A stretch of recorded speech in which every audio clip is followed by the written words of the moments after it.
ሰላም ሰላም ጤና ይስጥልን ውድ የጋት ሚዲያ ቤተሰቦች እንደያላችሁበት ሀገር የሰዓት አቆጣጠር እንደምን አላችሁ እንደምን ቆያችሁ ኢትዮጵያ ውስጥ ናችሁ ይህን ፕሮግራም ለምትከታተሉ ውድ ቤተሰቦቼ እንደምን ዋላችሁ ማለት ፈልጋለሁ። መጋቢት 5 2018 በኢትዮጵያ ዘመን አቆጣጠር ማርች 14 2026 በግሪጎሪያን ካሌንደር በቅደም ተከተል የጋት የውሎ አጫጭር መረጃዎች ከዚህ እንደሚከተለው ወደ እናንተ አደርሳለሁ። ላይክ ማድረግ አትርሱ። ሸር አድርጉ ባላችሁ የግንኙነት አውታር በፌስቡክ፣ በሜሴንጀር፣ በቴሌግራም፣ በዋትስአፕ ግሩፖቻችሁ፣ ቲክቶክ ላይ ለምታደርጉ ደግሞ እጅግ የከበረ ምስጋና ያድረሳችሁ። ሀሳብ አስተያየት ስጡ። የመረጃ ክፍተት ካለ በጋራ ውይይታችን መናገር ሳይሆን ኮሚኒኬሽን እንዲሆን ተግባቦት እንዲሆን የፐርሴፕሽን ላይ ነገሮችን የምረዳበት ነገር ምናልባት ላያስማማን ይችል ይሆናል። ግን እነዛ ነገሮችን ለመረዳት የተጠቀምኳቸው መረጃዎች ያሰባሰብኳቸው ያለኝ ንባብ ሙስንነት ካለው ኖ ይህንን የበለጠ ብታየው እዚህ ያቀረብከው ደግሞ በፋክት ደረጃ ስህተት ነው። እነዚህ ሲሆኑ እነዚህ ዲሲሽን ቫሪያብሎች ደግሞ ያስከው አቋም በዚህ ጉድለት ስላለበት ወይ እነዚህን ስላላካተተ ተጨማሪ ስለሚያስፈልግ የሚል አፕሪሺየቲቭ ኢንኳየሪ መመማር ላይ ስተትን ማሳየት ላይ የሆነ ብዙም መሰዳደቡ ምናምን ያን ያህል ቫልዩ አይኖርም። ግን የመሰላችሁን ሁሉ ሀሳብ አስተያየታችሁን አካፍሉ።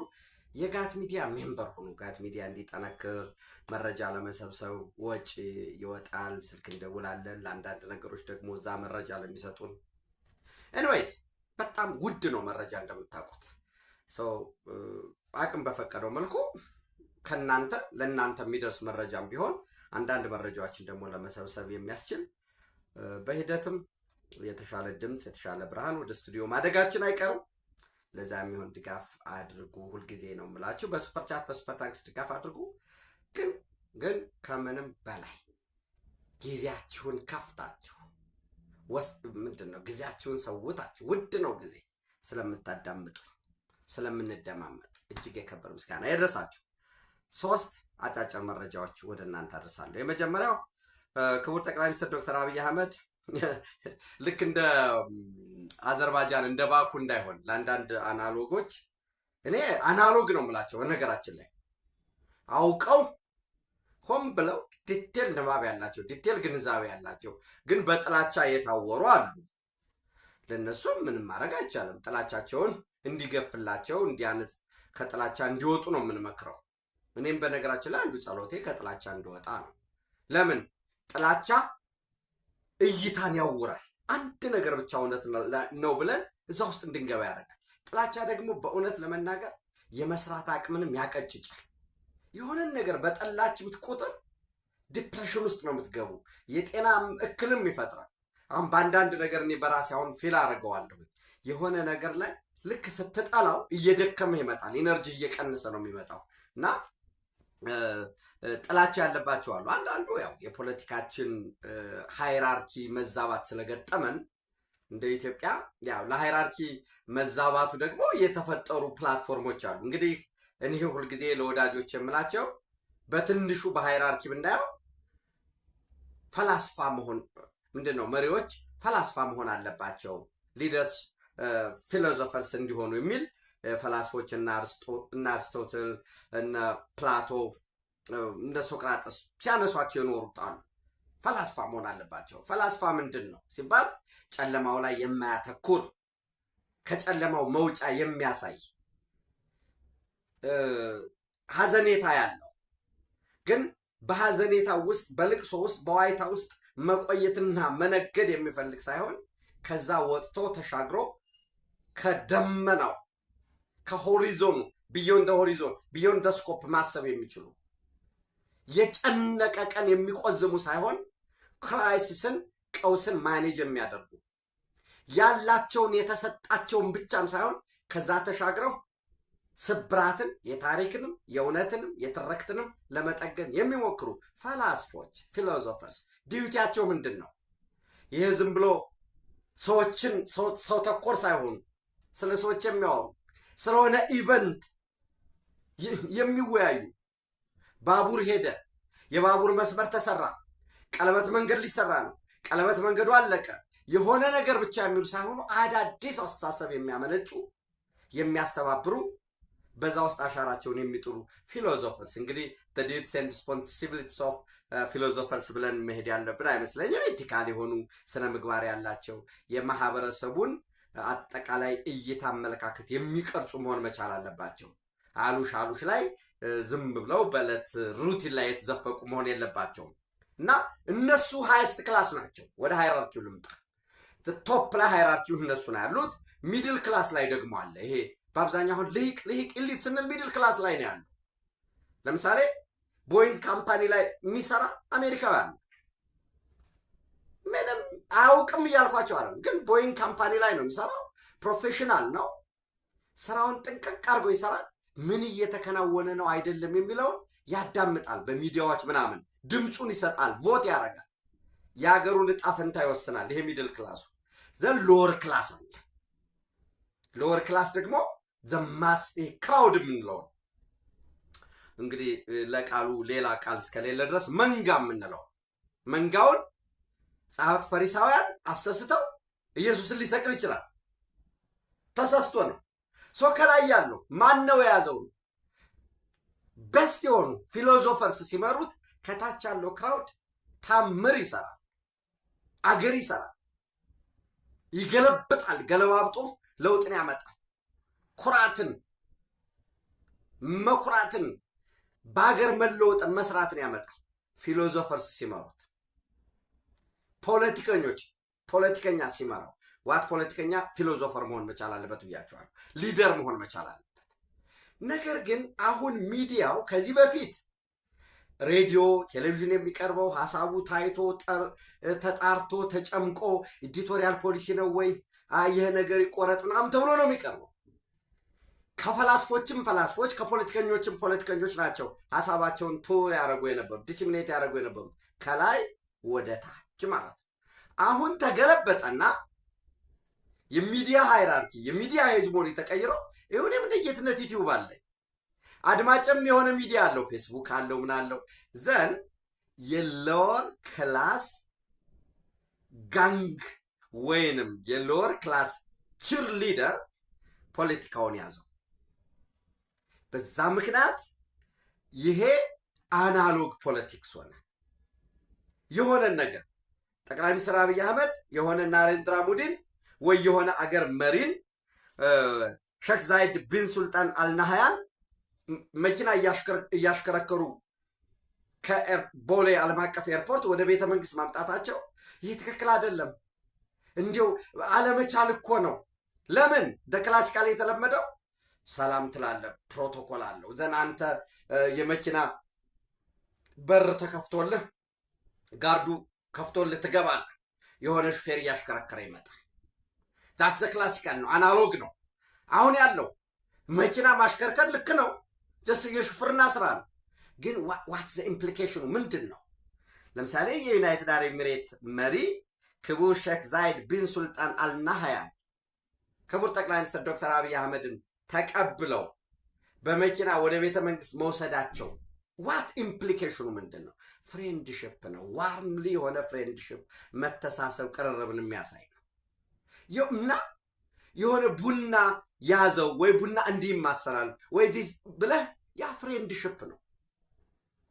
ዝሮ የተነሳውበት ምንድን ነው? እነዚህ ባህላዊ ተንታኞቻችን ተነስተው በዛ መውጫ አጦ ቀረ እንዳይሉ ክቡር ጠቅላይ ሚኒስትር ዶክተር አብይ አህመድ በዩናይትድ አረብ ኤሚሬት ወይም በተባበሩት አረብ ኤሚሬቶች የነበራቸውን ጉብኝት አጠናቀው ወደ ሀገራቸው ወደ ኢትዮጵያ አዲስ አበባ ተመልሰዋል። እሱን ካልኩኝ በኋላ በነገራችን ከዛ በፊት የሲዳማ ብሔር የዘመን መለወጫ የፍቼ ጨምበላላ እያከበረ ነው። እንኳን ለፍቼ ጨምበላላ በሰላም አደረሰን አድረሳችሁ ማለት ፈልጋለሁ። ኢትዮጵያ ህብር ነች። ማሽቃሮ አለ፣ ያሆዲ አለ፣ ፍቼ ጨምበላላ አለ፣ ሁሉ ነገር ግን ያ ሁሉ ይህንን እንድናከብር ፍቼ ጨምበላላውን፣ ያሆዲውን፣ ማሽቃሮውን፣ ጉምዙም በዛ ውስጥ ያለው ደግሞ እንደገና ሽናሻውም እንግጫም አልነው፣ የእንግጫ በዓል ነቀላም አልነው፣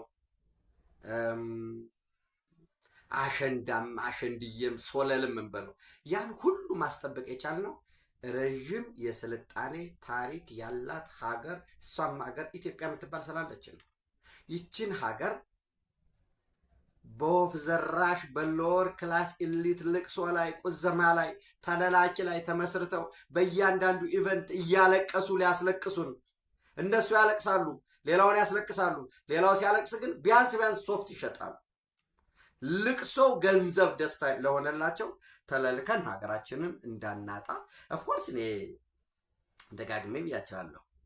ዩቲዩብ ከጀመርኩ ጀምሮ ኢትዮጵያ ልትፈርስ አትችልም። የማትፈርሰው ስሬቷ እንዳትፈርስ ሆና የተሰራች ሆና እንጂ ኢህአዴግ ሊያፈርሳት ነው እንዴ? መንግስቱ ነው በጀት መድቦ ገንዘብ አስቀምጦ ሊያፈርስ የሁሉ ሰርቶ ካልፈረሰ እኔ ቢያንስ ከኢህአዴግ በኋላ የትኛውም የሚመጣ መንግስት ኢትዮጵያን ላፈርስ ነው ብሎ አይሰራም። በአሰራር በምናምን ውስንነት ሊኖር ይችላል።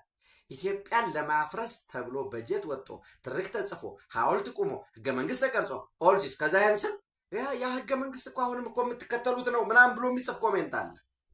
ህዝብ ተወያይቶ ነው። የሀገራዊ ምክክር ኮሚሽኑ ስራ ይሄ ነው። ህዝብ ምን ይላል እንጂ ዝም ብሎ እንደ ኢህአዴግማ ከመሳቢያ አውጥቶ የባለፉት ህገ መንግስታት አሉ፣ የሌሎች ሀገራት ህገ መንግስት አለ። ራሱ የኢህአዴግ ህገ መንግስት ማለት ቢያንስ የዲሞክራሲና ሰብአዊ መብቶች የቃላት ማስተካከያ ካልሆነ የሚቀየሩም አይደሉም። እነሱን ሰብሰብ አድርጎ ሰጠናችኋል። እንደ ኃይለስላሴ እንደ ኢህአዴግ ምንድነው ሰጠናችሁ እኮ ነው ያለው። ለይስሙላ እየሰበሰበ አወያይቷል። ያ ከሚሆን ህዝብ ይወያይበት ይመዝገብ። አንዳንዶቹ አንወያይ ምናምን ይላል። ለምን ተወያይታ አታስመዘገብም ቢያንስ? እና ይህ ሁሉ የሆነው ወይስ ፍቼ ጨምበላላም ምንም የምናከብረው አባቶቻችን ዋጋ ከፍሎ ኢትዮጵያን ስላጸኗት ነው የሚለውን እንጨብጥ ዘንድ የኢትዮጵያና የዩናይትድ አረብ ኤሚሬት ግንኙነት ከዘልማዳዊ ከሁለቱ ሀገራት ግንኙነት ባለፈ ወይንም ዝም ብሎ በኢትዮጵያና በኦማን በኢትዮጵያና በኢራቅ በኢትዮጵያና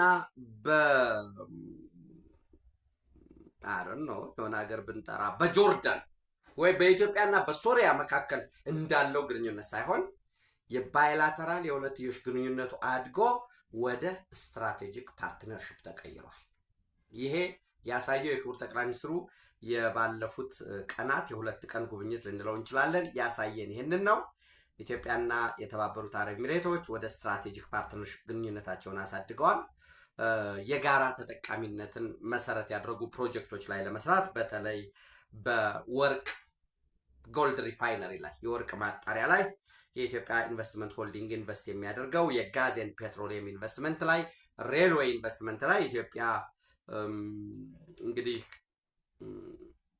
ኢንቨስትመንቱ ግዙፍ ኢንቨስትመንት ነው። ነገር ግን ኢትዮጵያ አዲስ አበባን እንደ ማዕከል ወስዳችሁ አዲስ አበባን ከፖርት ሱዳን፣ አዲስ አበባን ከበርበራ፣ አዲስ አበባን ከላሙ ወደብ የኬንያው የላሙ ወደብ የሚያገናኙ ሰፋፊ የሆኑ የሬልዌይ የባቡር ደግሞ ባቡሩ ደግሞ የፈጣን ኤሌክትሪክ ባቡር ፕሮጀክቶች አሉ።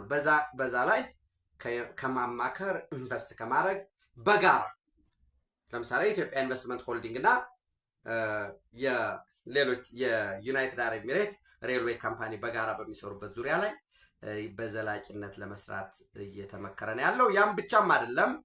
የመደመር አርቲፊሻል ኢንተለጀንስ ዩኒቨርሲቲ ያለ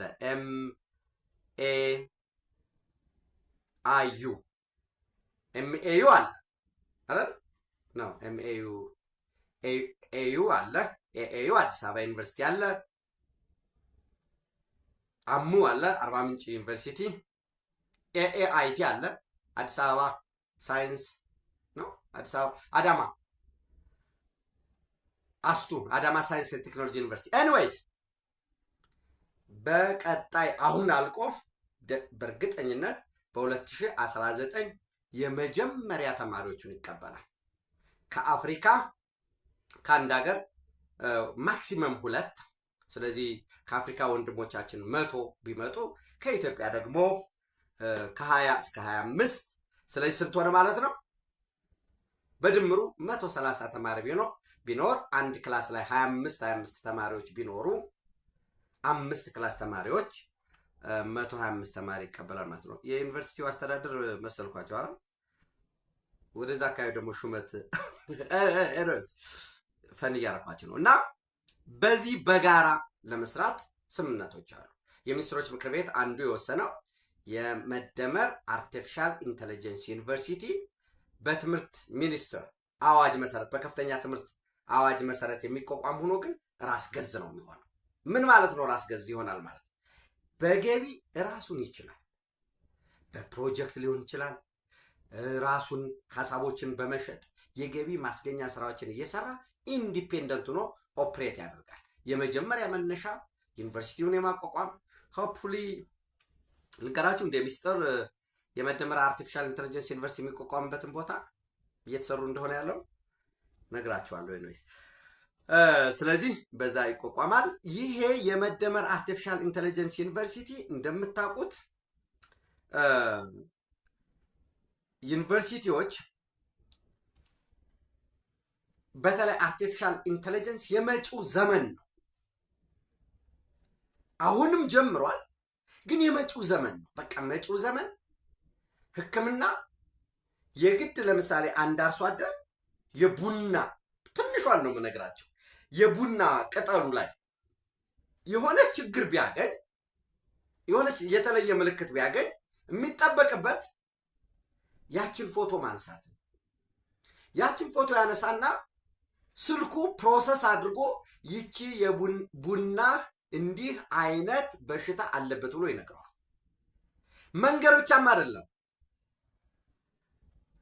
ፕሪስክሪፕሽን ያዝዝለታል። እንዲህ አይነት ነገር ተጠቀም ብሎ ዘን አንድ ማዕከል ላይ የሆነና ለምሳሌ በዛ በቡና ዘርፍ ስለሆነ እያወራው ያለሁት ወደ ሌላ ማዕከል ይልካታል። ለምርምር ዳታ ይገኛል። ድሮኖች በሙሉ ራሳቸውን በራሳቸው ኦፕሬት የሚያደርጉ ለምሳሌ ሪኮነሰንስ አለ፣ ለቅኝት፣ ለሰርቪላንስ፣ ለኮምባት ሰርቪስ የሚሰሩ ድሮኖች አሉ። አሁን ምንድን ነው ትዕዛዝ የሚሰጥ? ለምሳሌ ዛሬ ላይ ድሮን ይነሳል፣ የጦር መሳሪያውን ተሸክሞ ይሄዳል። ከዚህ ትዕዛዝ ተደርጎ የሆነ አታክ ላይ ታርጌቱ ላይ ሲደርስ ፈጽም ተብሎ ታዝዞ ነው። አሁን ያ ታርጌት ተለይቶ በቅኝት መጀመሪያ በቅኝት ተለይቷል። ፖይንቶች ታስረዋል። እዚህ ሎኬሽን ነርዝ እዚህ ሳውዝ ዌስት ይሄ ፖይንቷ ተለየች። በዚያ መሰረት ሄዶ አታክ ያደርጋል። ነገር ግን የቀጣይ የሚኖረው ደግሞ ሲመለስ ሌላ ነገር ሊያይ ይችላል። እራሱን በራሱ አዝዞ አታክ ይፈጽማል ማለት ነው። ስለዚህ መድኃኒቱ፣ ሮቦቲክሱ፣ ሕክምናው ከዚህ በፊት ቴሌሜዲሲን ይባል የነበረው እያንዳንዱ ወደ አርቲፊሻል ኢንተለጀንስ እያደገ ነው የሚሄደው። ያ ነገን ዛሬ እንስራ። አይሆፕ የአርቲፊሻል በኮፒራይት ከወሰዱት ያው እንጠይቃቸዋለን። የአርቲፊሻል ኢንተለጀንስ ዩኒቨርሲቲ ሞቶ ሊሆን የሚችለው ነገን ዛሬ እንስራ። ነገ ሲደርስ አይደለም፣ ድልድዩን ስንደርስ እናቋርጠዋለን አይደለም። ድልድዩ ጋር ያኛውን የምንደርስበት እንዴት ነው የምናቋርጠው የሚለውን ዛሬ መስራት መቻል አለብን። ሆፕፉሊ ሎኬሽኑን የት ጋር እንደሚሆነው እየተሰሩ ያሉ አሉ። ስለዚህ የቴክኖሎጂ አርቲፊሻል ኢንተለጀንስ ብቻም ሳይሆን በዋናነት አርቲፊሻል ኢንተለጀንስ ትምህርት ይሰጥበት እንጂ የቴክኖሎጂ ልህቀት ማዕከል ሆኖ ያገለግላል። ውድድር ያወዳድራል። ሀሳብ ያላቸውን አይዲያን ኢንኩቤት ያደርጋል። ሰው የመደመር አርቲፊሻል ኢንተለጀንስ ዩኒቨርሲቲ ኤምኤቲአዩ ከዛ የሚወጡ ሰዎች በኢትዮጵያ የፖለቲካ፣ የኢኮኖሚ፣ የቴክኖሎጂ፣ የክሊን ኢነርጂ ውስጥ የመንገድ ስራዎች፣ የፕሮጀክቶች ዲዛይኖች፣ አርኪቴክቸር በሙሉ ቀዳሚ ተዋናይ የሚሆኑበት ይሆናል ማለት ነው። ዘንድ እዛ ዩኒቨርሲቲ ውስጥ ደግሞ የመጪውን ዘመን ነው የሚያሳይ ካልኳችሁ በሙሉ ሎ ካርቦን ትራንስፖርቴሽን ነው የሚሆነው። መኪኖች የኤሌክትሪክ መኪና ነው የሚሆኑት። መቼም የመደመር አርቲፊሻል ኢንተለጀንስ ዩኒቨርሲቲ የሚገዛው መኪና ውስጥ ነዳጅ የሚጠቀም አይኖርም። ኃይል በራሱ ከንፋስ ኃይል ያመነጫል፣ የተለያየ ጀስት የመጪውን ዘመን የሚያሳይ ነው። አንዳንዶች ለምሳሌ ሩማችሁ ላይ ሻይ ኦርደር ስታደርጉ ከካፌ ሻይ ይዞላችሁ የሚመጣ ሮቦቲክስ ይኖራል። ለምን? ከዛ ነው እውቀት ወደ ማህበረሰቡ የሚሄድ ሞዴል ፕሮቶታይፕ ሆኖ ያገለግላል።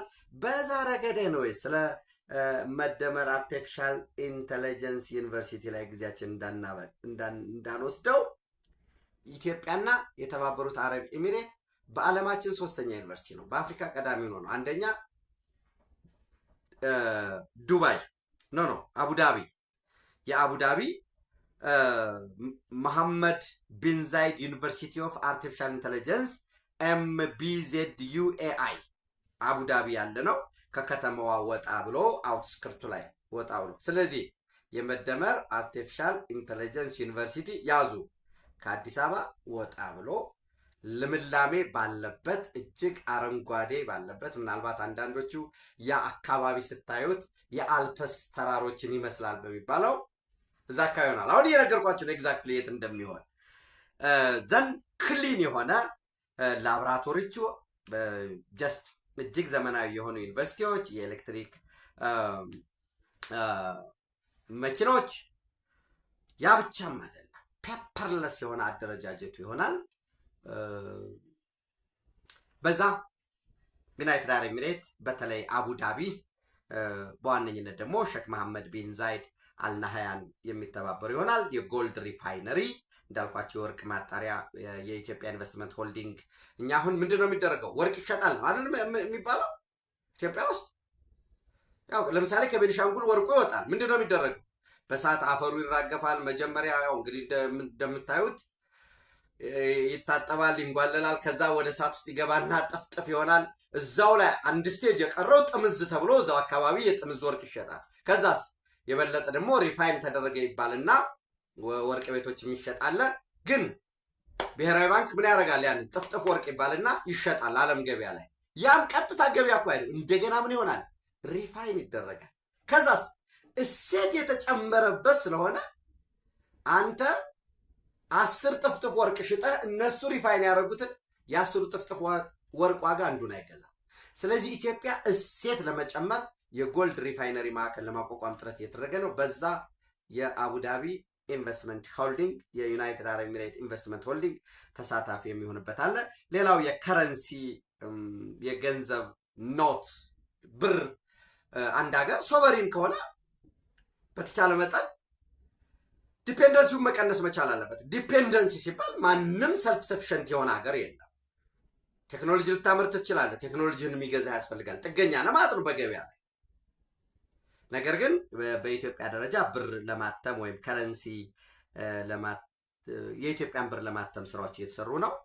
የሉዓላዊነት ነው። ለአንተ ያተመልህ ለምሳሌ ኬንያ ብሩን የሚያሳትመው ጀርመን ነው። ውል ፈጽሟል። ለ5 ዓመት ከ2024 ነው ውል ያሰሩት። ወይ ቆየት ብሏል ያነበብኩት፣ ልሰሳት እችላለሁ። ለ5 ዓመት ይመስለኛል ከጀርመን ጋር እስከ 2029 የሚከፍሉት በዶላር ነው የሚከፍሉ። ግን ምን ያህል ያ አታሚው ድርጅት ምን ያህል እንትን ነው። ለምሳሌ ጀርመን እና ኬንያ የሆነ ስፔኖች ቢኖር ከጀርመን ሳይድ ያን ብር አውጥቶ ላለመስጠቱ ምን ያህል አስተማማኝ ነው። ሰው ኢትዮጵያም ቻይና ስታሳትም ነበረ ኢትዮጵያ ብሯን። በነገራችን ላይ የኢትዮጵያ ብር ከሱዳን ታትሞ ያውቃል፣ በኦፊሴል ደረጃ ማለት ነው። ከእንግሊዝ ጋር ንክኪ ተች አለው፣ ሸር ያለው ብር የሚያትም ካርቱም ላይ ነበር፣ እዛም ታትሞ ያውቃል። አሁን በሶቨርኒቲ ደረጃ ለሉዓላዊነት ኢትዮጵያ ብሯን በራሷ ለማተም ስራዎች እየተሰሩ ነው። በዚህ ረገድም የዩናይትድ አረብ ኤሚሬት በቴክኖሎጂ ሽግግርም በሰው ኃይል ሽግግርም በእውቀት ሽግግርም ኢቨን እንዴት ነው ማኔጅመንቱስ የሚለውን አንዳንዶቹ ታስታውሳላችሁ። በባለፉት ሳምንታት መከላከያ ሚኒስቴር ገንዘብ ሊያትም ነው ወዘተረፈ ሲሉ ነበር። አሰራር አለው እኮ እንደው ዝም ብሎ በዘፈቀደ በመሰለኝ በደሳለኝ ገት ፊሊንግ አይደለም እኮ። የሌሎችን ሀገራት እዩ። ለምሳሌ ህንድን ብታየው የብሔራዊ ባንኩ ነው ባህርቲያ ሪዘርቭ ባንክ ኖት የሚባለው ነው የሚያትመው። ኦልሞስት ብሔራዊ ባንክ። ግብፅ የምትወስዱ ብሔራዊ ባንክ ነው የሚያትመው። የናይጄሪያ ብንወስድ ለምሳሌ ሞሮለስ የመንግስት አካል የሆነው የናይጄሪያ ሴኩሪቲ ፕሪንቲንግ ኤንድ ሚንቲንግ ካምፓኒ ሊሚትድ የሚባለው ነው የሚያትመው። የሌሎችንም ሀገራት ወስዶ ምንድን ነው መሆን ያለበት የሚለው በዚህ በልምድ ልውውጥም በእውቀት ሽግግርም በቴክኖሎጂ ሽግግርም በሰው ኃይል ሽግግርም ኢቨን ያ የታተመ ብር ሲሪያል ነበሩ ከዚህ የሆነ መሀል ላይ ችግር ቢፈጠር እንዴት ነው የሚደረገው? አጠቃላይ በእነዚህ ዙሪያዎች በባቡር መሰረተ ልማት በጥቅሉ የጋራ ተጠቃሚነትን መሰረት ባደረገ መልኩ ኢትዮጵያና ዩናይትድ አረብ ኤሚሬት ወደ ስራ ለመግባት ግንኙነታቸው ከተለመደው የሁለትዮሽ ግንኙነት ወደ ስትራቴጂያዊ ግንኙነት በወታደራዊ፣ በፖለቲካ፣ በኢኮኖሚ፣ በቴክኖሎጂ፣ በኢንቨስትመንት በተለይ ስትራቴጂክ ኢንቨስትመንት ላይ አሁን ቅድም የነገርኳችሁ በትምህርት በባህል በዚህ ዘርፍ ለመስራት ሰፋፊ ስራዎች እየተሰሩ ነው። አስቀድሜ እንዳልኳችሁ ክቡር ጠቅላይ ሚኒስትር ዶክተር አብይ አህመድ እንግዲህ ወዳጅ መልካም ወዳጅ ሁልጊዜም ወዳጅ ነው ይላሉ ብያችኋለሁ። ከትናንት በስቲያም እንዳልኳችሁ ግን በተለየ ሁኔታ የኢትዮጵያና ዩናይትድ አረብ ኤሚሬት ያላቸውን ግንኙነት በፈታኝ ወቅትም ቢሆን የማይናወጥ ኦል ዌዘር ስትራቴጂክ ፓርትነርሽፕ የሚባለው አይነት እንደሆነ የሚያሳይ ነው። እንግዲህ አቡዳቢ ከሄዱ በኋላ ከተባበሩት አረብ ኤሚሬቶች ፕሬዚዳንት ሼክ መሐመድ ቢን ዛይድ አልናሃያ ጋር ተወያይተዋል። እሱም ብቻም አይደለም፣ እሱንም አጠቃለው ወደ ሌላኛዋ ግዛት ከዚህ በፊት ብያቸዋል። 7 ግዛቶች ነው ያሏት ዩናይትድ አረብ ኤሚሬት 7 ግዛቶች። የሰባቱ ግዛቶች ደግሞ ንጉስ 7 ነገስታት 7 ኤሚሬትስ 7 ኪንግስ ኦር 7 እነዚህ በሙሉ እንግዲህ አንብባችሁታል ብዬ ተስፋ አደርጋለሁ። እንደ አውሮፓውያን አቆጣጠር በ1971 ምን ሆኑ? አንድ ላይ ተዋሃዱ። ምን ብለው? የተባበሩት አረብ ኤሚሬቶች። ውህደታቸው ደግሞ ምንን መሰረት አድርጎ? ፌዴሬሽንን። እያንዳንዱ ለምሳሌ 7ቱ አቡዳቢ አለ። አቡዳቢ የመስራቿ የሼክ ዛይድ ቢን ሱልጣን አልናሃያን ከ30 ዓመት በላይ ያገለገሉ አሁን ለልጃቸው ለሼክ መሐመድ ቢን ዛይድ አልናሃያን ኤምቢዜድ ያወረሱ ናቸው ስልጣናቸውን። በሳቸው ዘመን ሼክ መሐመድ ቢን ዛይድ አልናሃያን መከላከያ ሚኒስትር ነው የነበሩት። ኤኒዌይስ ለሳቸው ሰጡ። እኛ አባታቸው አቡዳቢ ገዢ ተዘዋዙረው 6ቱን አሳምነው ፌዴሬሽን ቅርጽ ባለው ህገ መንግስት ወይ ራይት አፕ ኮንስቲቱሽን ኑሯቸው የካውንስል አባል ሆነው የክራውን ካውንስል አባል ሆነው የተመሰረተ ነው። ከአቡዳቢ አለ። ሁለተኛዋ ክቡር ጠቅላይ ሚኒስትር ያቀኑበት ወደ ዱባይ ያቀኑበት እንግዲህ ዋነኛው የስልጣን ማዕከሉ ያለው አቡዳቢ ነው። ቀጥሎ ደግሞ የንግድ ኢንቨስትመንት የሆነው ዱባይ ነው።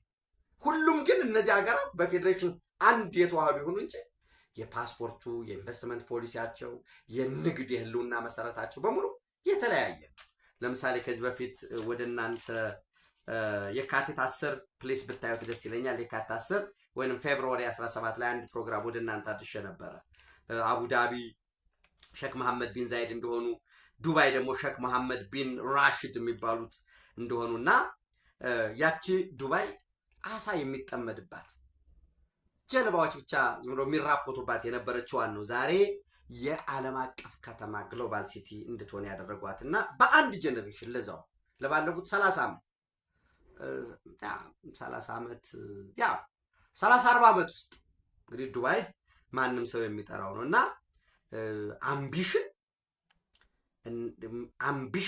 አምቢሽን ብቻም ሳይሆን ያንን ዱባይ የዓለም የንግድ ኢንቨስትመንት ማዕከል በከተሞች ተጠቃሽ እናረጋታለን የሚለው እና እንደ ምሳሌ ልክ ሳውዲ አረቢያ ሌላ እኮ የሚሰላችሁ ጎረቤትሙ ነው። ለምሳሌ ቡርጀ ካሊፋ አይደል? ትልቁ ነው። ቡርጀ ካሊፋን የሚበልጥ ግድንግድ የሆነ ህንፃ ማን እየገነባ ነው? ጅዳ ሳውዲ አረቢያ እየገነባ ነው። በዛም ውድድር አለ። ዱባይ ዝም ብሎ ቁጭ ይላል ወይ? ከቡርጀ ካሊፋ ደግሞ የሚያድግ አሁንም ይሰራሉ። ለዛ የሚሆን ምን አላቸው? ዩኤኢ ሴንቲኒያል ፕላን 2071 አላቸው። በ2021 ታስታውሱ ከነበረ ፕሊስ አንብቡት፣ ደስ ይለኛል። እኔ በ2021 1971 ነው ብያቸዋለሁ ወደ ተባበሩት አረብ ኤሚሬት የመጡ ዘን 50ኛ ዓመታቸውን ሲያከብሩ በ2021 ዶክመንቱን 2020 ላይ ነው ሪሊዝ ያደረጉት። 2021 ላይ የዛሬ 50 ዓመት ወይንም የተመሰረትንበትን 100ኛ ዓመት በ2071 ስናከብር አሉ ዩናይትድ አረብ ኤሚሬት በዓለም ላይ ካሉ ተጽዕኖ ፈጣሪ ሀገራት መካከል አንዷን እናደርጋታለን ብለው ነው the UAE's Centennial Plan 2071። አሁን ይሄ ብልጽግና የ2071 ቢያቀድ ምንድነው የሚባለው? ስልጣን አልለቅም እያለ ነው። በ2071 50 ዓመት ሊኖር ነው ምን ታዚት ምን አንድ ሰው 50 ዓመት ይኖራል? አሁን ክቡር ጠቅላይ ሚኒስትሩ 50 ዓመት በህይወት እሺ እንዴት ተብሎ አትኩድ ቢ 100 ምናምን ዓመታቸው ነው የሚሆነው። ያን ሀገራት የ100 ዓመት እቅድ ያቀዳሉ። ይሄው ዱባይ ሶሪ ዩናይትድ አረብ ኤሚሬት 2070 ሴንቲኒያል ፕላን አላቸው። በውሃ በጤና ረገድ በኢኮኖሚ በእርሻ እንዴት ነው ፖዚሽን የምናደርገው? ከዛ የተቀዳ ነው ከ2071 ስትራቴጂካዊ እቅድ የተቀዳ ምን አላቸው? የ5 ዓመት እንደገና ያቅዳሉ። ከ5 ዓመቱ እቅድ የተቀዳ ደግሞ በየዓመቱ የሚፈጸም ኦፕሬሽናል ፕላን አለ። ከዛ ኦፕሬሽናል ፕላን ደግሞ ከየዓመቱ ዴይሊ ፕላን አለ፣ የዕለታዊ እቅድ። ያ የዕለታዊ እቅድ ደግሞ ምን ውስጥ ይገባል? ባላንስ ስኮርካርድ ቤስስ ውስጥ ይገባል።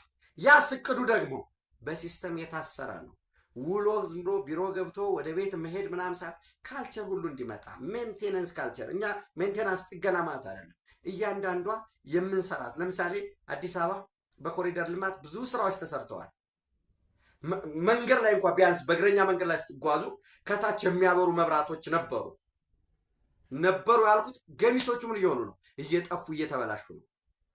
ለምን? ሜንቴናንስ ባህል የለንም። ያለውን መጠበቅ በነበረበት የማስቀጠል ባህል የለንም። ህንፃዎች ይሰራሉ፣ ምርጥ ህንፃዎች ይሰሩና ደረጃቸው ይቦረቦራል፣ የሆነ ነገር ይነቀላል፣ ዞር ብሎ የሚያዩ የለም። ጥገና ማለት ለእኛ ምንድን ነው? የሆነ ጊዜ በቃ ጥገና ጨራታ ነው። ዴይሊ እያንዳንዷን ሩቲን ለምሳሌ የሸራተን ሆቴል ምናምን ትወስዱ፣ ስተት መፈለግ፣ ስተት ማግኘት። ብዙ ስተት ያገኙ ሰራተኞች በአመቱ ተሸላሚ ይሆናሉ። ፎልት ፋይንደር መሆን። እዛ ጋ ያለችዋ ሴራሚክ እንዲህ ችግር አለባት፣ ይቺ ያለችዋ መብራት እዛ ሩም ላይ ስትገባ ይቺ መብራት አብሮት ብትሄዱ ለምሳሌ አብሮት ላይ በራሪ ኤቭሪቲንግ ዋስ ፋንክሽናል መጀመሪያ ላይ። አሁንስ መጸዳጃ ቤት ስትገቡ የማይሰሩ የእጅ መታጠቢያዎች አሉ። እዛ የአብሮትን ስራ አስኪያጅ ለመውቀስ አይደል፣ ግን እዛ ስትሄዱ ስራ አስኪያጁ ዴይሊ ገብቶ እዚች ጋር ያለችዋ ሶኬት በየጠረጴዛው ላይ ሶኬቶች አሉ። የማይሰራ ሶኬት አለ። መጀመሪያ ኤቭሪቲንግ ዋስ ፋንክሽናል፣ ግን አንዱ አይሰራ። ያንን ተከታትሎ ወዲያውኑ ሜንቴን ማድረግ የለም። ከዛ ደግሞ አንዱ አምፖል ይጠፋል፣ የለም ሂዱ። ያን ካልቸር ማምጣት ዩናይትድ አረብ ኤሚሬት የሰለጠነው ዓለም እሱን ነው እየሰራ ያለው። እና ኤንዌይስ ወደ ዱባይም አቅንተው ከሼክ መሐመድ ቢን ራሽድ ጋራ ውይይት አድርገዋል። ሶስተኛው እንግዲህ ሻርጃ የሚባለው ከተማ ነው። ሻርጃ የሚባለው ግዛት ነው። አራተኛው ሻርጃ እንግዲህ ሻርጃ ካልቸር ሄሪቴጅ እና አልኮል የማይጠጣበት አልኮል የማይፈቀድበት ነው። ደግሞ ሻርጃ ስትሄዱ አቡዳቢ ላይ ዱባይ ላይ አልኮል ትጠጣላችሁ። አጅማን ሸኪ ሁሜድ ይባላሉ። የዚህ የሻርጃ ሸኪ ሱልጣን ይባላሉ። አጅማን ደግሞ በጣም በታሪክ አሳ ብቻ ይጠመድበት የነበረ ኦልድ ፊሽንግ ቪሌጅ ነው እና ይሄንን አጅማን ዛሬ የኢንዱስትሪ በተለይ የትልልቅ ፋብሪካዎች ሀብ ነው የሆነው። ልክ ኢንዱስትሪ ዞን ኢንዱስትሪ መንደር እንደምንለው ማለት። ኦማልቆን ሸኪ ሳውድ ይባላሉ። በጣም ትንሿ ስሞለስት ኢሚሬት ነች።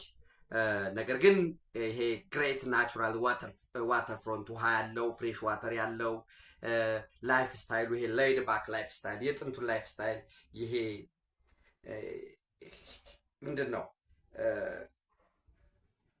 የጥንቱ ላይፍ ስታይል አለባበሳቸውም ፓስቶሪያሊስት አይነት የሚመስል ያንን የምታዩበት ነው። ሌላው እንግዲህ ፉጅራህ የምትባለው ነች ከዩናይትድ አረብ ኤሚሬት በኢንዲያን ኦሽን በኩል ቅርብ የሆነች። ስለዚህ ምን ማለት ነው? ዩናይትድ አረብ ኤሚሬት በደንብ እየሰሩ የነዳጃቸውን፣ የዘይታቸውን፣ የጋዛቸውን በየት በኩል ሊያቀርቡ ይችላሉ? የእንትን ዲፔንደንት ናቸው እንደሚታወቁት ዩናይትድ አረብ ኤሚሬት የፐርሺያን ገልፍ አንዱ ተጠቃሚ ነው። ነገር ግን በደንብ ከሰሩበት ለዛ ነው ከደቡብ የመን ጋራ የጠበቀ ግንኙነት ነው የሚፈልጉት። ኤኒዌይስ በዚህ በኢንዲያን ኦሽን ያለ የፉጅራ ተራሮች ያሉበት ኮስታል ላይን እንደ የሎጂስቲክስ ሀብ፣ ኢንፍራስትራክቸር ማዕከል፣ ቱሪዝም ፈጣን የሆነ ኢኮኖሚ እድገት እያሳየ ነው ያለው። በተለይ የሸኪ ሐማድ ሸምገል ያሉ ሰው ናቸው። ከ50 ዓመት በላይ ሆኗቸዋል ስልጣን ላይ ካሉ። አሁን በቅርቡ ልጃቸው ይተካል የሚል አለ። ጠቅለል ሲል ይሄ ያደገ አገር የ100 ዓመት የ50 ዓመት እዚህ መጥተናል። ከፊሽንግ ከሆነ ይሄ ነው ከሚባል አገር ተነስተን መጠን ወደዚህ ደርሰናል የሚል ፕላን ይዘው የ50 ዓመት ሴንቲኒያል 100ኛ ዓመታችንን ስናከብር ይሄ ይመስላል በሚል ይዘው ይሄዱ ነው። ኢትዮጵያና ዩናይትድ አረብ ኤሚሬት እንግዲህ የኢትዮጵያን አጠቃላይ የዲፕሎማሲ የፎሪን ሪሌሽን ፖሊሲ ብታዩት ኢሮሰንትሪክ ነው፣ አውሮፓን ማዕከል ያደረገ ነው። አፄ ቴዎድሮስን እዩ የቴክኒክ ባለሙያ ላኩልኝ ብለው ደብዳቤ ጽፎ የነበሩት ወደ አውሮፓ ነው፣ ወደ ንግስት ቪክቶሪያ ነው።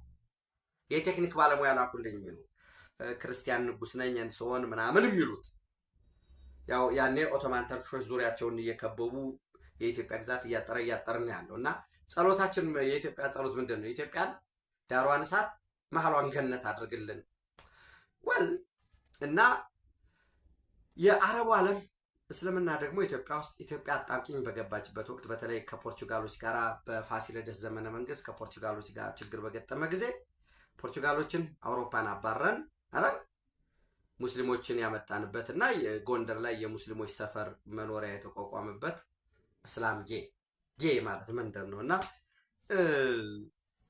በታሪክ በባህል በቋንቋ በሃይማኖት በሁሉም ነገር እንዋሰናለን። መዋሰን ብቻም ማለት ነው፣ ቅርብ ነው ያለው ይሄ አረቡ ዓለም። ከኛ ቀጥሎ ያሉ ዙሪያችን በሙሉ ሙስሊሞች ናቸው። በአንጻራዊነት ገበያ ሊሆነን የሚችለውን ትተን ነው ሩቁ አያስፈልግም እያልኩ አይደለም። ነገር ግን ለባለፉት ለውጥ ከመጣ ጀምሮ 2011 ጀምሮ ለባለፉት 7 ዓመታት ነው እንግዲህ ከዩናይትድ አረብ ኤሚሬት ጋር እጅግ ጠንካራ ግንኙነት መስርተን ከኢሮሰንትሪክ ክርስቲያናይዝድ ፊሎሶፊ ከሆነው ወጣ ብለን እዚህ ርዕስ ላይ ብዙ መሄድም አልፈልግም። ከዛ ወጠን የአረቡን ዓለም ወዳጅ ማድረግ የጀመርነው ለምን? የአረቡ ዓለም ኢትዮጵያ ከቀይ ባህር ስትርቅ ዋና ፋይናንስ ያደርግ የነበረው የአረቡ ዓለም ነው።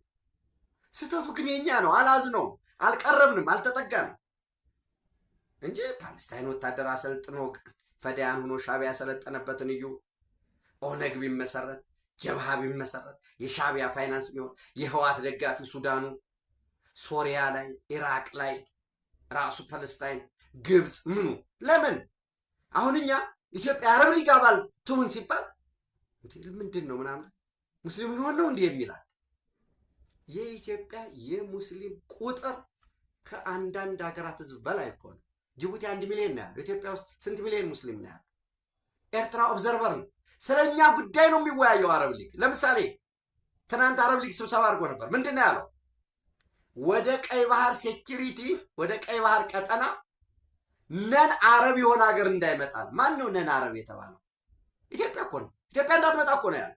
እና አረብ ሴኪሪቲ እዛ ውስጥ ገብተን እንዴ ዩናይትድ አረብ ኤሚሬት ጋር መቀራረባችን ብዙውን የአረብ ሊግን ውሳኔ እኮ ቀልሶልናል። እና ደግሞ ተጠግተን አረብ ሊግ አባል ሆነን ብለን መግፋት መወትወት ነው ያለብን። የኦርጋኒዝ ፎር ኢስላሚክ ኮኦፐሬቲቭ ዞሮ እንዳልኳችሁ ገበያ ሊሆነን የሚችል በቅርቡ ለምሳሌ የመንን ውሰዱ። ወደ 30 ሚሊዮን ገደማ ህዝብ አለ። ከነሱ ጋር ጠንካራ ግንኙነት ልንመሰረት ይገባል። ኦፍኮርስ የሰንዓ ፎረም ብሎ ኢህአዴግ በጠቅላይ ሚኒስትር መለስ ዜናዊ በዛ ኢሳያስን ለመቆለፍ ተሞክሯል። ሰንዓ ፎረምን ያው የመን መንግስት አልባ ሆኗል እንጂ ለሳ ሶሪያ ወደ 17 ሚሊዮን ገደማ አለው። ጆርዳን 10 ሚሊዮን፣ ዩናይትድ አረብ ኤሚሬት 9 ሚሊዮን 800 ምናምን ሺህ 10 ሚሊዮን ገደማ ህዝብ አለ። ይሄ ህዝብ ግብርና ብናመርት ገበያ መዳረሻ ሊሆነን የሚችል ነው። ሊባኖስ፣ ፓለስታይን፣ ኦማን፣ ኩዌት፣ ኳታር፣ ባህሬን ይሄ ስትደምሩት ሞሮርለስ እነዚህ ሀገራት ብቻ እንኳን ወደ 600 ሚሊዮን ህዝብ አለ። ገበያ ሊሆንን የሚችለውን ጥለን ነው እና የተሳሰረ ነው። ተመሳሳይ ባህል፣ ታሪክ፣ ቋንቋ፣ እሴት ስለምንጋራ የሆነ ቦታ ላይ ያለው ችግር እኛ ጋር ይመጣል። ስለዚህ በጋራ እንስራ፣ ወደ ቀይ ባህር እንመለስ ሲባል የአረቡን ዓለም መያዝ ያስፈልጋል። እውነታችንን የእኛን እውነት ማሳየት አለብን። ግብጾች የኛ የአካሄድ ይዘነው የነበረው የተሳሳተ የዲፕሎማሲ አመለካከት ይሄ በመቀየሩ ቅድም ብያቸዋል፣ ለገልቶች ለአናሎጎች ይነግሯቸዋል። ከዛ ይመጣና እያንዳንዱ የኢትዮጵያ የባህር በር ጥያቄ እኮ የኢትዮጵያ ጥያቄ አይደለም የዩናይትድ አረብ ኤሚሬት ነው ይልሃል። በቃሽ ይሁን፣ እንዲሁም በቃ ነው። ኢትዮጵያን አሰብን ያዥ ያለቻት ለኢትዮጵያ ዩናይትድ አረብ ኤሚሬት ናት። በቃሽ የጦርነቱን ኤቭሪቲንግንም የምትሸፍንልን እሷ ነች። ተቀበል እና ነገ የተቀበልከው ልክ እንደ ህዳሴ ግድብ ያኔ ስለው የነበረው ነው። ብዙ ሰው የኢትዮጵያ ታላቁ ህዳሴ ግድብ እኮ የሚሰራው መለስ ዜናዊ በስልጣን ለመቀጠልና የአረቡን አብዮት ለማለፍ ነው የሚል ተንታኝ ነኝ ኢትዮጵያን ወዳለሁ የሚሉ ዛሬም ያሉ ነበሩ። ኤሌፋንት ፕሮጀክት ነው ምናምን የሚሉ ከዛ መማር አለበት፣ ሶሪ ማለት አለበት። እኛ አንዱ የተሰደብንበት የተተቸንበት እሱ ስለሆነ ማለት ነው። እኔ የዛ ደጋፊ ነበርኩ በአደባባይ። ኢህአዲግ መውደቅ መባረር አለበት፣ ግድቡን ግን አንቃወምል ነበር። የለም ግማሽ ተላጭቶ ግማሽ ጎፈር የሚባል የለም። ዛሬም ልክ ብልጽግናን ተቃወም ችግር የለውም ነው ምን አሁን ለወዳጆች የምለው። እንዴ ብልጽግናን መቃወም ያለ ነው፣ እንዲያውም ጥሩ ነው። ብልጽግናን ስትቃወመው ነው። ግን ስትቃወም የሻዕቢያ አፉን አትቃወም። እንዴት መንግስት ለሆን ነው ብለህ ማለት ካቦርት ለብሰ የሆነ ይሁን በቃ እንዲያው አንተ አምነህበታል። ጠመንጃ ይዘህ ቁመህ ወይ ፓርቲ መስርተህ አንዳንዱማ ነፈዛለህ እኮ በሚዲያ የምትላለህ ኢትዮጵያ ተለላኪ ናት። ኢትዮጵያ እኮ ነው በታሪኳ ኢትዮጵያ ለማንም ተለልካ አታውቅም። ፓርቲዎች መሪዎች ሊለላኩ ይችላሉ። ትናንት ተለልከው ሊሆን ይችላል፣ ዛሬም ሊለላክ ይችላል፣ ነገም የሚለላክ ሊመጣ ይችላል። አገር ግን አይለላክ።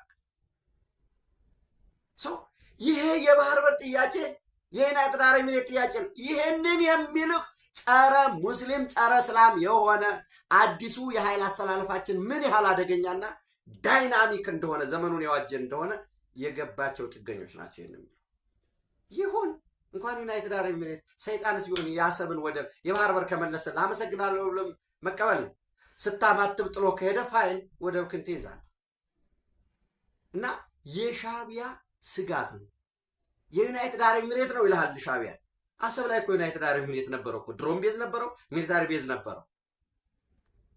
ከአሰብ ቤዝ ነበር እኮ ሀውቲ ሲቀጠቀጥ የነበረው።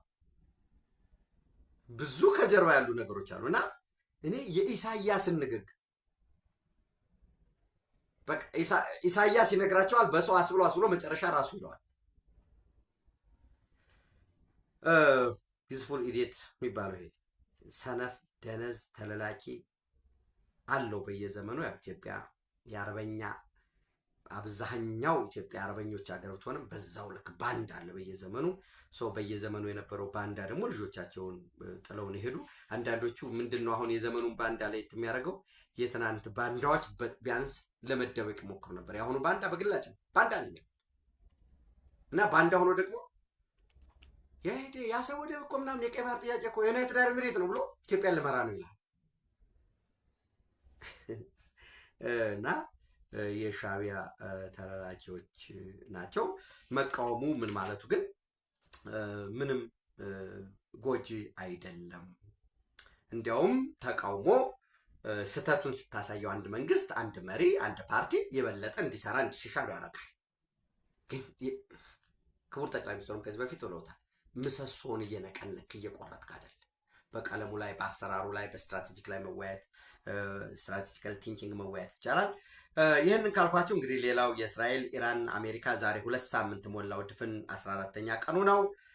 ትናንት ሳውዲ አረቢያ ውስጥ ልዑል ሱልጣን አየር ማረፊያ ላይ በተፈጸመ ጥቃት ኬሲ ቦይንግ ሰራሽ ኬሲ 135 የሚባሉ በአየር ላይ ነዳጅ የሚቀዱ አውሮፕላኖች ላይ ጥቃት እንደተፈጸመ የዩኤስ ማዕከላዊ የሴንትኮምም ኮማንድም አረጋግጧል። ቼክ ለማድረግ ሞክሬ ነበር። አንዱ ኬሲ 135 እስከ $40 ሚሊዮን ያወጣል። አምስቱ ማለት እንግዲህ ወደ 200 ሚሊዮን ዶላር ኪሳራ ደርሶባቸዋል ማለት ነው። ኬሲ 135ም ኢራቅ ላይ የተመታውም ከስድስቱ በሙሉ እዛ ውስጥ ያሉት የአሜሪካ አየር ኃይል አባላት መሞታቸው ተገልጿል። ትናንት ፔቴክሴት የአሜሪካ ሴክሬታሪ ኦፍ ዋር የጦር ሚኒስተር ወይም ሴክሬታሪ ጸሐፊው ዋና ሴክሬታሪ ኦፍ ስቴት ምናምን እሳቸው መሪዎች ተደብቀዋል፣ ፈርተዋል፣ እየፈራረሱ ነው። ያንን በሚሉበት ወቅት አልቁድስ ደይ ራሊ የሚባል የዚህ የፓለስታይን መታሰቢያ ሰልፍ ላይ እና አባስ አርጋቺ መሪዎች በሙሉ ሰልፍ ላይ ነበሩ።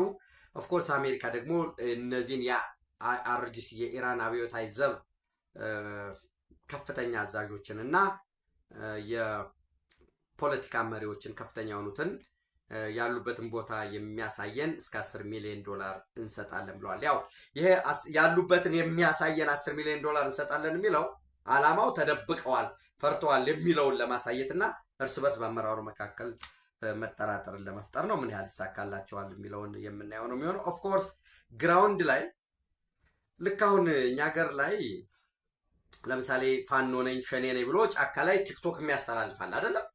ቲክቶክ ያስተላልፋል፣ ፎቶ ተነስቶ ምናምን ይለቃል።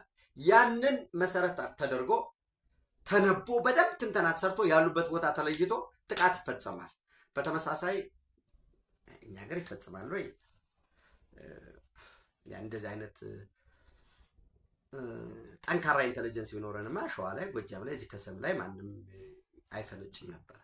እንደዛ ማለት አይደለም። ኤኒዌይስ በአብዛኛው የእስራኤል ጥቃቶች የሚመነጩት ከዚህ ነው፣ ከግራውንድ ኢንፎርሜሽን ተነስተው ነው።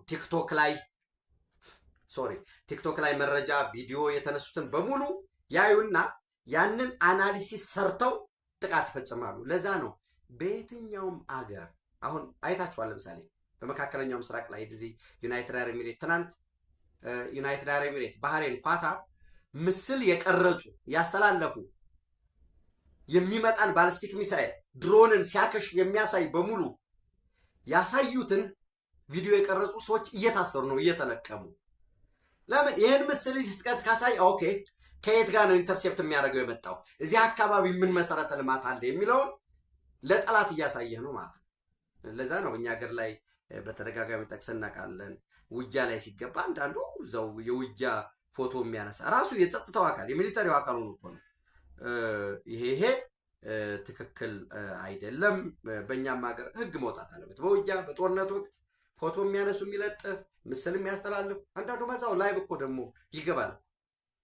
ይሄ ፋኖ ምናምን ይህን የሚያደርገው በትክክል አናሊቲካል ኤቢሊቲ ያለ ነገር ፋኖ ምንም ሚስጥር አለው እዛ ሳቦታጁ ስላለ ነው እንጂ እዛው ቁጭ ብሎ እንዲያደርግ ነው ወዘተረፈ የሚል አለ። ከዛም ባለፈ ካራግ ኢዝላንድ የምትባለው የካራግ ደሴት ትናንት ከፍተኛ የሆነ ድብደባ እንደደረሰባት ዶናልድ ትራምፕ በትሩዝ ሶሻላቸው ላይ ገልጸዋል። ወደ 22 ኪሎ ሜትር ስኩዌር የምትወጣ የስፋት ያላት ከዋናው ከሜንላንዱ 27 ኪሎ ሜትር አካባቢ የሚል ነው ያነበብኩትኝ። ዋነኛ 90% የሚሆነው የኢራን የነዳጅ መሰረተ ልማት ወደ ውጭ ገበያ የሚቀርብባት ማጣሪያ ያለው ነው እና ዶናልድ ትራምፕ ጽሁፋቸው ላይ ምንድን ነው የሚሉ ወታደራዊ ቤዙን ነው የመታን። ምን አይነት ወታደራዊ ቤዝ ይኖራል? ስለዚህ ኢምፕሊኬሽኑ ምን አለው ማለት ነው። ኢራን እጃችሁን የማሰጡ ከሆነ የካራግ ኢዝላንድን ያለው ሙሉ ለሙሉ ጥቃት ፈጽመን ኢኮኖሚያችሁን ከጨዋታ ውጭ እናስወጣዋለን የሚል መልእክት የተላለፈ ይመስለኛል ሳይሆን እውነታውም እሱ ነው እንጂ ካራግ ኢዝላንድ ላይ 22 ኪሎ ሜትር ስኩዌር ላይ ሰፊ ነች፣ ሰፊ ደሴት ነው። ግን ዋነኛው የክሩድ ኦይል ማጣሪያም ማስተላለፊያ ቱቦም እና ወደ ዓለም ገበያ የሚበትኑበት 90% ከ90 በላይ ብላችሁ ዘንድ ነዳጃቸውን ለዓለም ገበያ የሚያቀርቡባት ደሴት ነች። የተጣራ ነዳጅ ማጠራቀሚያዎች አሉ። ቪዲዮዎችን ይዋቸው። በነገራችን ላይ ካራግ ኢዝላንድ ብላችሁ ገብታችሁ ይዩት። የተጣራ የነዳጅ ማከማቻ አለ፣ የክሩድ ኦይል አለ። በጣም ሰፋፊ ፓይፕ ነዳጅ እና የነዳጅ መሰረተ ልማት ነው ያለው።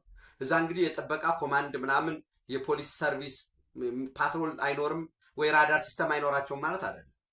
ግን በመካከለኛው ምስራቅ እጅግ ከባድ የሚባል ወታደራዊ ድብደባ ፈጽመናል።